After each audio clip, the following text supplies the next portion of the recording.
근데 정부에서 갑자기 의사를 2배로 늘린다니까 다시 돌아올 생각이 없어. 이런 2,000명의 무리한 지원을 강행한다면 영국에서는 전문의를 만나려면 최소 2달이 걸려요. 네? 그럼 어떻게 지금? 안녕하세요, 벨라입니다. 먼저 영상 설명 간단하게 드리려고 하는데요. 요즘 의대 정원 확대 관련 이슈로 전국적으로 떠들썩하잖아요. 그래서 정말 의사가 부족한 건지, 왜 전공의들은 사직을 하고 있는 건지, 지금 대학 교수님들은 어떤 상황인지 이것저것 알아보려고 합니다. 사실 이게 가벼운 주제는 아니다 보니까 조심스럽기도 한데요. 그래도 큰 이슈인 만큼 자세히 알아보려고 합니다. 오늘 내과 전문의 한 분 모시고 이야기 들어볼 건데요. 어떤 말씀 하시는지 함께 들어보시죠. 네, 이렇게 오늘 처음으로 의사 선생님을 모셔봤는데요. 본인 소개. 저는 내과 김원자입니다. 그리고 전문의 따고 22년 됐습니다. 전공의랑 전문의랑 또 다른데 그 차이점부터. 일단 전공의가 뭔지 모르시는 분들에 설명을 짧게 드릴게요. 네.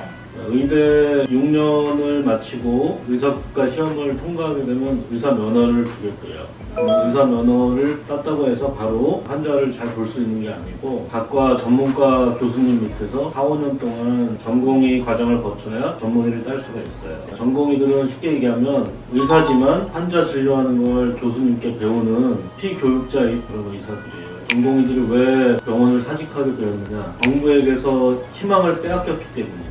지금 전공의들이 근무 조건이 굉장히 열악한데 주 100시간 근무 해보셨어요? 아니요. 주 100시간이면 하루 14시간이거든요. 14.3시간. 하루에 밥 먹고 잠자는 시간 빼고는 전부 일을 했다는 얘기예요. 그리고서 받는 월급이 얼마냐면 평균 급여가 300만 원 내외 정도 돼요.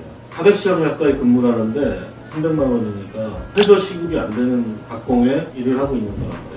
그러면 의사 면허가 있는데도 불구하고 최저 시급을 받고 일하는 이유가 뭘까요? 전문의를 따고 미래에는 뭔가 좀 더 나아질 거라는 희망이 있기 때문에 최저 시급을 받고 열심히 일을 하고 있단 말이죠. 근데 정부에서 갑자기 의사를 2배로 늘린다니까 공급이 많아지면 가치가 떨어지게 돼 있어요. 열악한 환경에서 일할 이유가 없어진 거예요.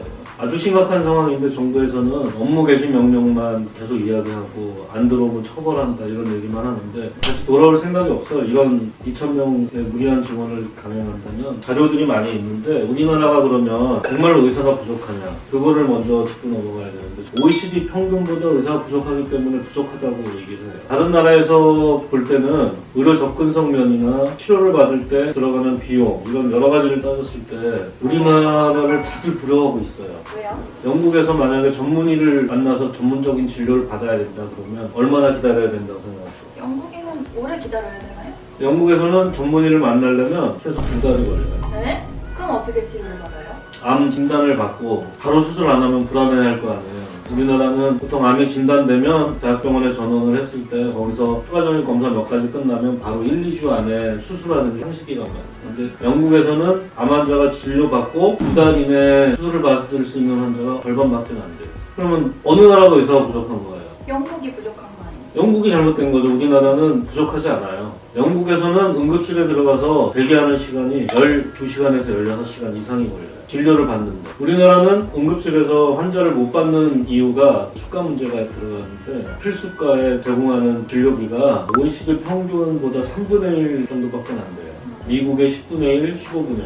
그런 금액으로 이제 자꾸 진료를 하다 보니까 우리나라 빅5 병원 2020년도 매출하고 이익을 보여주는 표예요. 대표적으로 아산병원이 2조 2천억 매출을 올렸는데 130억 흑자를 봤어요. 그나마 흑자 본 게 다행이고 퍼센트로 하면 0.5%예요. 심지어 서울대병원은 1조 1천억이 매출인데 860억 적자예요. 그러면 병원 경영하는 입장에서 필수 의료를 많이 하면 계속 적자가 나는데 적자를 줄이려고 할 거 아니에요. 적자를 줄이려고 하면 어떤 부분에서 적자를 줄이려고 하겠어요? 인건비? 인건비가 제일 쉽겠죠.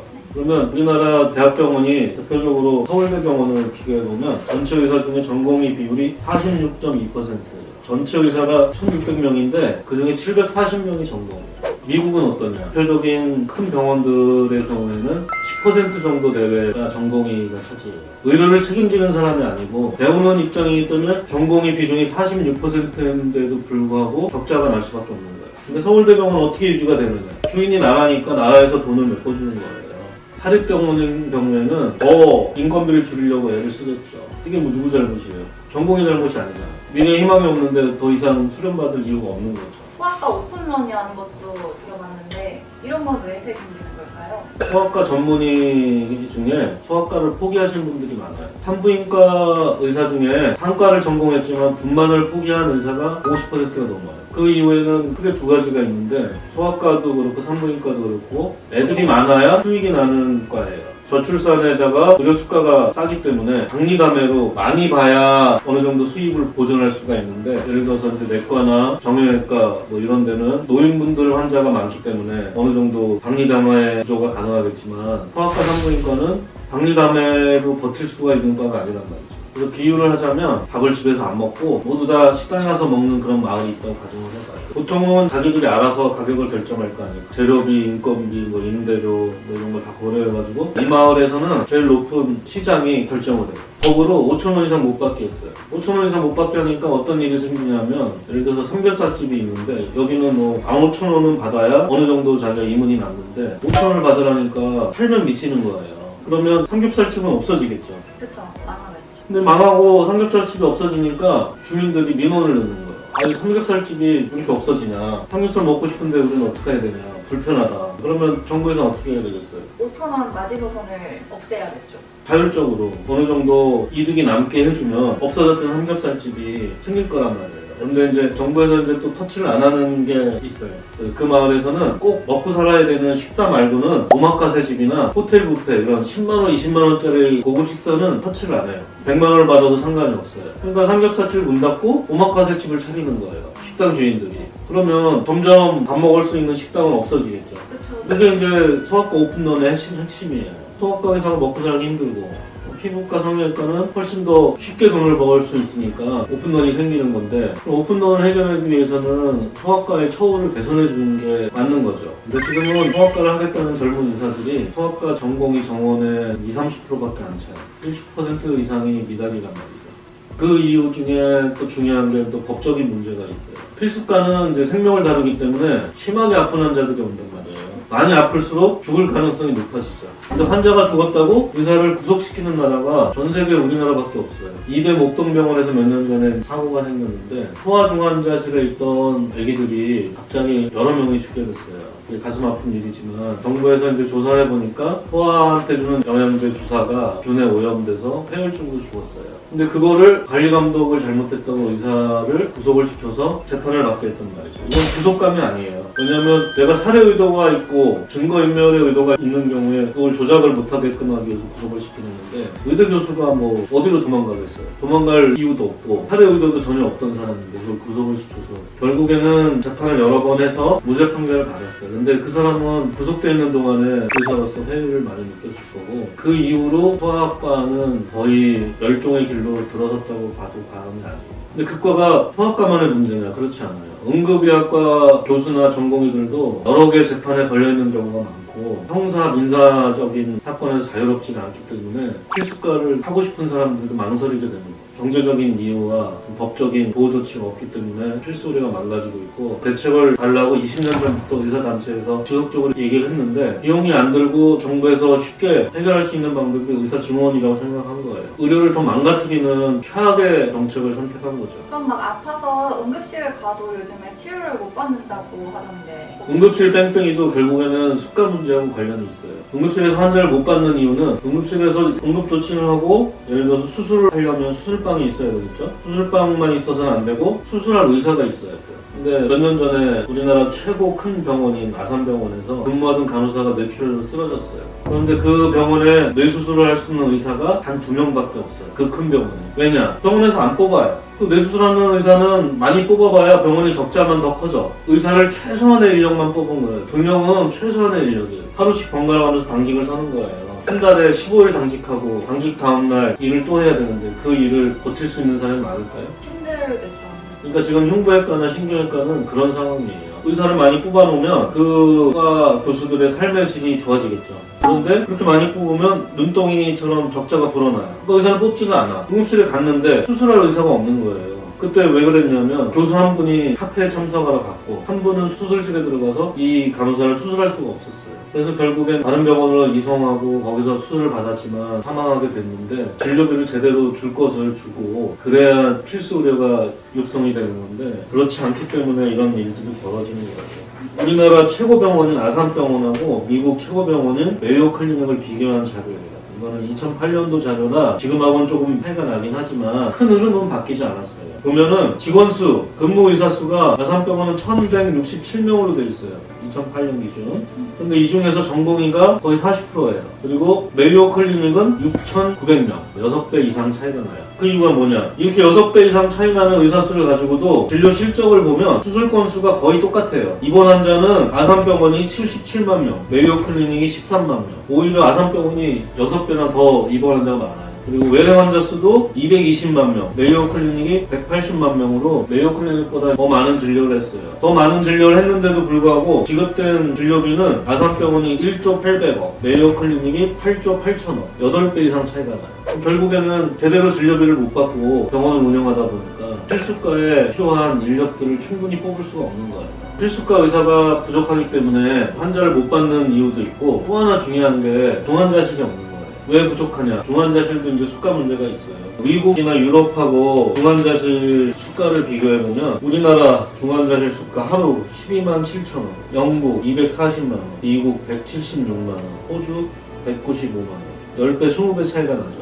미국 같은 경우는 어떤 병원에 중환자실이 100베드가 있잖아요. 100베드가 있으면 그 100베드에 환자가 입원을 하든 안 하든 기본적인 수가를 줘요. 근데 우리나라는 어떠냐면 100베드를 만들어 놨어요. 100베드를 만들어 놓으면 그만한 인력을 뽑아야 돼요. 100베드를 돌릴 수 있는 간호사를 뽑아야 되고 의사도 뽑아야 되고 100베드를 만들었는데 10명만 차. 그러면 우리나라는 10명 분만 줘요. 10분의 1, 20분의 1 수까지만 10명 분밖에 안 준단 말이죠. 그러면 병원 입장에서 어떻게 해야 돼?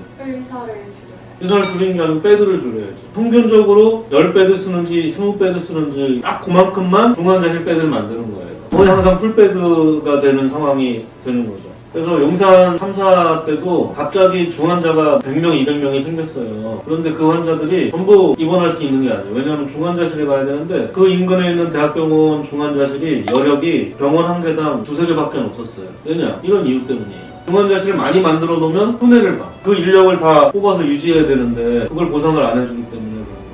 그래서 응급실 뺑뺑이의 주된 원인도 진료할 의사도 적게 뽑아서 유지해야 되고 중환자실도 최소한의 숫자만 유지해야 되기 때문에 그런 구조가 나온 거지 의사가 부족해서 그런 게 아니에요. 진료비를 충분히 주면 뇌수술하는 의사 2명이 아니고 5명 뽑으면 돼요. 베드도 50베드 가면 100베드 만들면 돼요. 거기엔 다 비용이 필요한 거죠. 근데 그 비용을 안 쓰고 의사를 더 많이 뽑으면 그게 해결이 될 거야? 뽑을 자리가 없으니까 뭐 아니 병원에서 안 뽑는데 의사를 늘린다고 그게 해결이 되겠네요. 해결이 안 된다. 그러면은 사실상 병원에서 치료를 못 해주는 상황이다, 어쩔 수 없다, 돌아가라 이러면 아무리 응급 환자여도 치료를 지금 아예 못 받는 그런 건가요? 아 지금 전공의가 없기 때문에? 네, 지금 무슨 뉴스를 봐도 지금은 그런 상황까지는 아니고 2차 병원이 있잖아요. 2차 병원은 전공의 없이 이제 전문의들만 유지된 건 말이에요. 2차 병원에서도 웬만한 응급은 다 해결이 돼요. 그래서 암 수술이나 이런 전문적인 치료 말고는 2차 병원에 가시면 되고 다만 지금 전공의들이 대학병원 업무의 절반 이상을 거의 머슴처럼 일하면서 불러갔던 거란 말이죠. 전공의들이 빠진 자리가 굉장히 커요. 그걸 교수님들이 다른 일을 줄이고 중환자실하고 응급실 진료를 책임지고 있는데 교수님들도 철인이 아니란 말이죠. 그쵸. 지금 어떤 식으로 돌아가고 있냐면 환갑 다 된 교수님이 이틀에 한 번씩 당직 쓰면서 다음날 낮에도 일하고 있어요.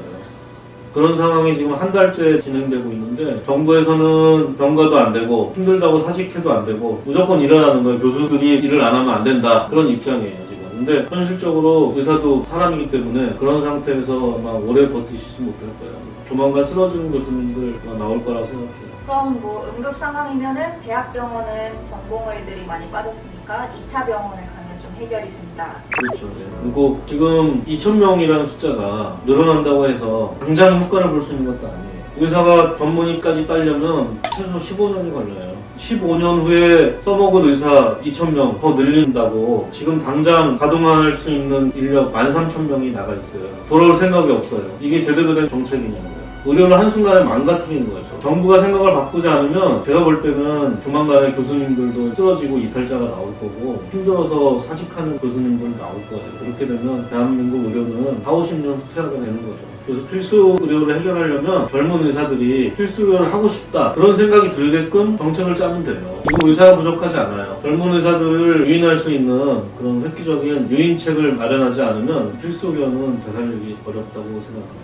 사실 뭐 저도 보람이 있어야 일을 하지 이렇게 협박받으면서 일을 하면 하기 싫을 것 같긴 한데요. 더 나은 정책이 있으면 좋겠다 이런 생각이긴 하네요. 다음에는 좀 더 유익하고 즐거운 내용으로 얘기를 했으면 좋겠네요. 네, 더 도움이 되고 밝게 얘기할 수 있는 그런 내용. 다음에 또 궁금한 게 있으면 찾아뵙도록 하겠습니다. 네, 감사합니다. 감사합니다.